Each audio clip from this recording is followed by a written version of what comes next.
আমাদের এবারের গন্তব্য দ্বাদশ জ্যোতির্লিঙ্গর মধ্যে অন্যতম বৈদ্যনাথ ধাম। কিভাবে যাব, কোথায় থাকব, কি দেখব, সমস্তটাই জানব এই ভিডিও। আর তার সঙ্গে বাড়তি পাওনা হিসেবে রয়েছে বাবা বৈদ্যনাথের শৃঙ্গার দর্শন। দেবগৃহ বা দেওকিঘর, পরবর্তীকালে যা থেকে দেওঘর নামটি এসেছে। বৈদ্যনাথ ধাম নামটিও ততোধিক খ্যাত। রেল স্টেশনটির নামও বৈদ্যনাথ ধাম দেওঘর। তবে হাওড়া বা শিয়ালদা থেকে সরাসরি কোনো ট্রেন এই স্টেশনে আসে না। আপনাকে প্রথমে জাসিডি আসতে হবে, তারপর সেখান থেকে দেওঘর।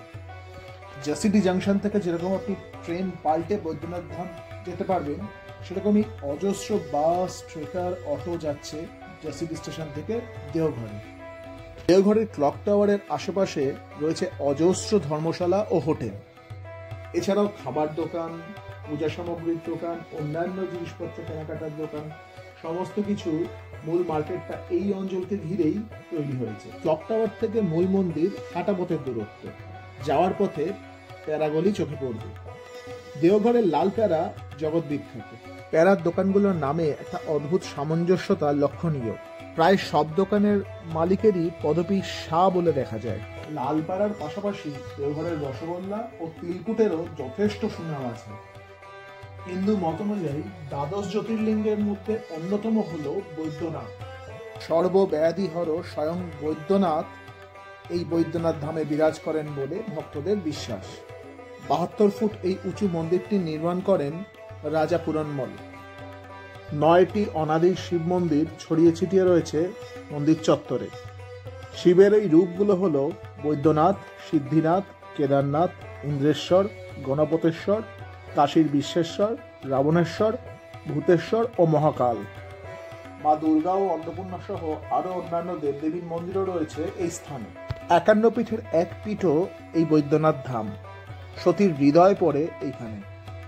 জ্যোতির্লিঙ্গ ও সতীপীঠের সহাবস্থানের ফলে এক মহান হিন্দু তীর্থ হিসেবে গণ্য হয় বৈদ্যনাথ ধাম। প্রত্যেকদিন সন্ধ্যাবেলা বাবা বৈদ্যনাথের শৃঙ্গার রূপ দর্শন করার জন্য অসংখ্য ভক্তের সমাগম হয়ে থাকে। স্নানাভিষেকের সময় ফুলের শয্যায় ভূষিত দেবতার স্বরূপ দর্শন মেলে। মন্দিরের উত্তর দিকে দেশ্বশিরির ক্ষীরগঙ্গা দিঘি অবস্থিত। এই দিঘির জলে দেবতাকে স্নান করিয়ে দর্শন করলে সহস্র জপের ফল মেলে বলে ভক্তদের বিশ্বাস। প্রত্যেক বছর শ্রাবণ মাসে এক বিশাল মেলার আয়োজন করা হয়ে থাকে দেওঘরে। অসংখ্য অগণিত ভক্তবৃন্দের সমাগম হয় এই স্থানে। শ্রাবণী মেলায় সেই সুদূর সুলতানগঞ্জ থেকেও জল নিয়ে এসে দেবতাকে স্নান করান ভক্তরা। শুধু শ্রাবণ মাস কেন, সারা বছর ধরেই এখানে ভক্তদের ভিড় লেগে আছে। আর সেই জন্য পাণ্ডাদেরও উৎপাত যথেষ্টই আছে। এখানে প্রসাদের ব্যবস্থা আছে। প্রসাদ পেতে আগ্রহীরা মন্দির অফিসে টাকা জমা দিয়ে পেতে পারেন। মন্দির চত্বরের ভেতরেই হওয়া সন্ধ্যা আরতি সত্যি মন ভালো করে দেয়। সময় কখন নিজের খেয়ালে বয়ে যায় বোঝাও যায় না। সন্ধ্যা আরতি দেখে মন্দির থেকে বেরিয়ে আশপাশটা ঘুরে দেখছিলাম। হঠাৎই চোখে পড়ল এই জাঁকজমকপূর্ণ ঝাড়খণ্ডী বরযাত্রী বা বারাতি। নয়া জীবনের শপথ নিতে যাওয়ার আগে বাবার কাছে এসে আশীর্বাদ নেওয়ার এই রীতি দেখে আমার বেশ ভালো লাগে।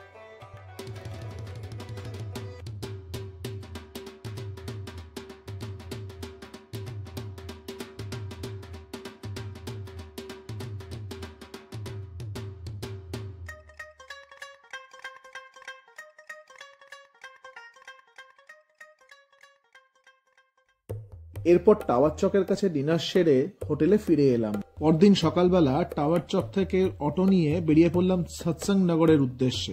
টাওয়ার চক থেকে 3 কিলোমিটার দূরে অবস্থিত ঠাকুর অনুকূল চন্দ্রের এই আশ্রমটি। বেশ অনেকটা এলাকা জুড়ে সুন্দর সাজানো গোছানো এই আশ্রম। আন্তর্জাতিক খ্যাতিসম্পন্ন এই আশ্রমের মূল কেন্দ্রটি রয়েছে দেওঘরেই। সৎসঙ্গনগর থেকে বেরিয়ে আমরা রওনা দিলাম করণীবাগ অভিমুখে। আমাদের এবারের গন্তব্য নৌলক্ষ্মী মন্দির। হালকা রক্তিম আভার পাথরের সুন্দর এই মন্দিরটি 1348 বঙ্গাব্দে নির্মাণ করা হয়েছিল। মন্দিরটি নির্মাণ করতে তৎকালীন 9 লক্ষ টাকা নগদ খরচ করা হয়েছিল। সেই থেকে লোকমুখে নয়লাক্ষী মন্দির বলে প্রচলিত হয়ে আছে এই মন্দিরটির নাম। মন্দিরের ভেতর বালানন্দ ব্রহ্মচারীজির শ্বেতমর্মর মূর্তি স্থাপিত রয়েছে। এরই সঙ্গে রয়েছে যোগমায়া ও কালীমাতার মন্দির। মন্দিরের পাশেই রয়েছে বালানন্দজির আশ্রম। মন্দিরের প্রবেশদ্বারে রয়েছে স্বয়ং মন্দির নির্মাতা চারুশীলা দেবীর মর্মর মূর্তি। কলকাতার পাথুরিয়াঘাটার রাজবধূ চারুশীলা দেবী 1348 বঙ্গাব্দে তৎকালীন 9 লক্ষ টাকা নগদ খরচ করে এই নৌলক্ষ্মী মন্দির নির্মাণ করেছিলেন। এই মন্দিরের সৌন্দর্য ও স্থাপত্য শিল্প চাক্ষুষ করতে অসংখ্য দর্শক এখানে এসে থাকেন। সকাল 7টা থেকে দুপুর 12টা অবধি নৌলক্ষ্মী মন্দির সর্বসাধারণের জন্য খোলা থাকে। তারপর দুপুর 12টা থেকে 2টো অবধি প্রধান দ্বার বন্ধ থাকে। অতঃপর 2টো থেকে সন্ধ্যে 7:30টা পর্যন্ত নৌলক্ষ্মী মন্দির সবার জন্য খুলে রাখা হয়। এই নৌলক্ষ্মী মন্দিরে ছবি তোলার জন্য অনেক রকম নিষেধাজ্ঞা আছে, তাই বাইরে থেকে যতটা সম্ভব আপনাদের সঙ্গে ভাগ করে নিলাম। নৌলক্ষ্মী মন্দির দেখার পর আমি রওনা দিয়েছিলাম ত্রিকুট পাহাড়ের উদ্দেশ্যে।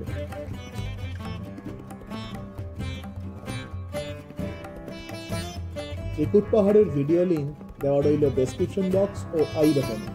অবশ্যই দেখবেন, লাইক করবেন ও সাবস্ক্রাইব করবেন। নমস্কার।